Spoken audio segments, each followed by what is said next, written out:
आज हम बात करेंगे कि लो बैक पेन के क्या कारण होते हैं और हमें उसके प्रिवेंशन के लिए क्या एक्सरसाइजेस करनी चाहिए।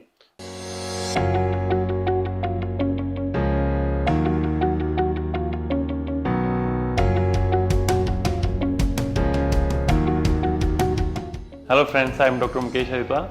तो हम अक्सर ओपीडी में देखते हैं कि पेशेंट जो है आजकल बिकॉज ऑफ वर्क स्टाइल के कारण पेशेंट्स को कंटिन्यूसली सिटिंग पोस्चर में बैठे रहने पड़ता है। That is the most common cause of back pain, because continuous एक ही पोस्चर में बैठे रहने के कारण हमारी मसल्स जो है सोर हो जाती हैं, वो फैटिग हो जाती हैं और बैड पोस्चर के कारण हमारे स्पाइन के ऊपर लोड पड़ता है, जिसके कारण हमें क्रॉनिक बैक पेन होता है।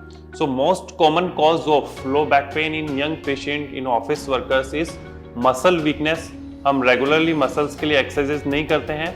सेकंड थिंग, हमारी जो कोर मसल्स होती हैं, those are holding our spine, वो रेगुलर एक्टिविटीज़ में जैसे चलने फिरने में, बैठने में ज़्यादा काम नहीं आती हैं और ज़्यादा स्ट्रेंथन नहीं होती हैं। इसलिए हमें अलग से इनके लिए स्ट्रेंथनिंग एक्सरसाइज करनी चाहिए। तो क्या एक्सरसाइज करनी चाहिए? सबसे पहले हमें मॉर्निंग रूटीन में ब्रिस्क वॉक करना चाहिए। ब्रिस्क वॉक मीन्स हमें ना तो स्लोली चलना है ना हमें दौड़ना है, हमें तेजी से चलना है, लाइक मिलिट्री वाले चलते हैं। हमें अपनी मसल्स को, एब्डोमेन मसल्स को, बैक मसल्स को टाइट करना है और तेज तेज चलना है। हमें बहुत ज़्यादा वॉक नहीं करना, maybe you can do 1 kilometre और 1 to 2 kilometre brisk walk. Then हमें एक्सरसाइज से पहले वार्म अप करना है।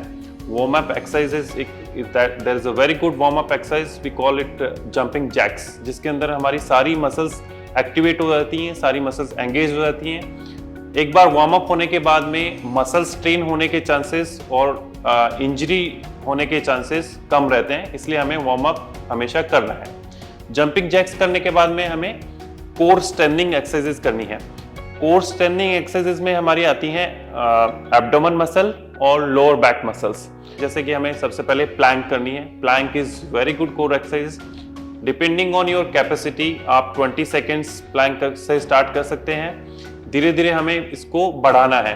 मे बी फर्स्ट वीक में आप 20 सेकेंड से स्टार्ट कीजिए। अगर आप प्लैंक नहीं कर सकते हैं तो आप नी प्लैंक कीजिए, means that is half plank. उसमें हमारी कोर मसल्स पे प्रेशर कम आता है। कुछ लोगों की कोर मसल बहुत वीक होती हैं तो 20 सेकेंड प्लैंक भी नहीं कर पाते हैं, तो हमें नी प्लैंक करनी चाहिए।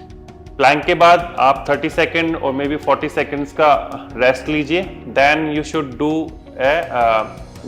Next exercises. नेक्स्ट एक्सरसाइजेस में आप कर सकते हैं ब्रीजिंग।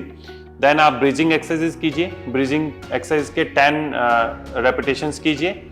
देन आप फिर से 30-40 सेकेंड्स का रेस्ट कीजिए। Then you should do cat and camel exercises, जिसके अंदर हमारे स्पाइन, सारी स्पाइन की मसल्स, सारी जॉइंट्स मूव कर जाते हैं और हमें स्ट्रेन आने के चांसेस कम हो जाते हैं। फिर अगेन आप 30 से 40 सेकेंड्स का रेस्ट लीजिए। Then you should do the next core exercise dead bug. Dead bug के आप अराउंड 10 रेपिटेशंस कीजिए। देन उसके बाद फिर से 30-40 सेकेंड्स का रेस्ट लीजिए। देन अगेन नेक्स्ट एक्सरसाइज कीजिए, that should be leg raises. ये इनिशियल बेसिक एक्सरसाइजेज हैं। एक बार आप ये एक्सरसाइज करने लग जाते हैं, if you do these exercises initial 2-3 weeks, then you can start doing advanced exercises.